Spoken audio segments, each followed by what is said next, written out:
I got a very unpopular opinion about tech and art and tech in general. Tech, AI is a tool. As an engineer, I recognize that.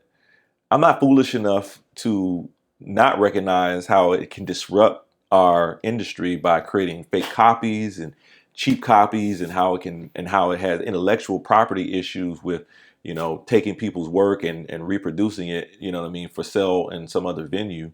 Those things need to be addressed. But even if they were addressed, I think that people will still have a problem with it because it's still faster than you.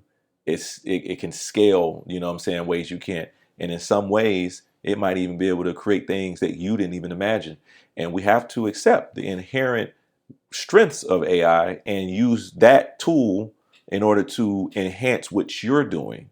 You don't have to use it to create the entire piece of artwork, but it can help. And it goes back to my point about, resource allocation, what I'm saying, time management and things like that. Do you want to be the artist who continues to follow an old trope that, what I'm saying, continues to have you left behind, essentially, AKA why black people, what I'm saying, are essentially left behind economically in some ways, why our communities, tend to, get absorbed by gentrification in the worst ways, why we don't have gradual development, we just have complete renovation. It's because we are essentially not keeping up with the advancements in a lot of ways.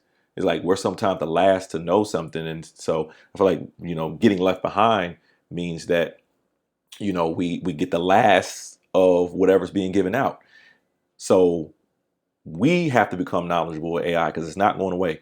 And we have to understand how to use it, what I mean, for our purposes. And we have to learn how to apply harnesses to it so it doesn't, continue to degrade intellectual property, continue to create, cheap copies and things like that. And it becomes a tool that services for us. In order to do that, we have to become educated.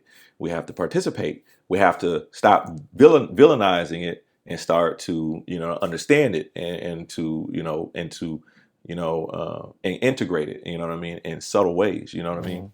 So it sounds like your AI take is very similar to like the assistant, having artist assistants and things like that. It's interesting that you say that. I think that for me, here's the interesting part, right? If I was Kehinde Wiley when I first started to actually sell artwork, I probably, after I graduated from Yale and I showed at Sean Kelly's gallery and I had my first, sale and people started to see who I was, and I'd probably be against it too. I'd probably be like, no, never.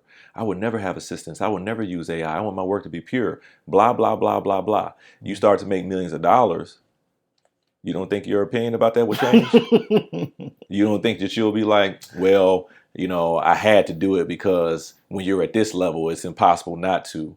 The reality is that, we are given the luxury to be hypocrites and to make up these statements as if, I'm saying, I'm better than this person because I'm doing this or that. In reality, every person given an opportunity, I'm saying, especially coming from nothing, is going to switch up and do whatever they got to do to maintain what they have.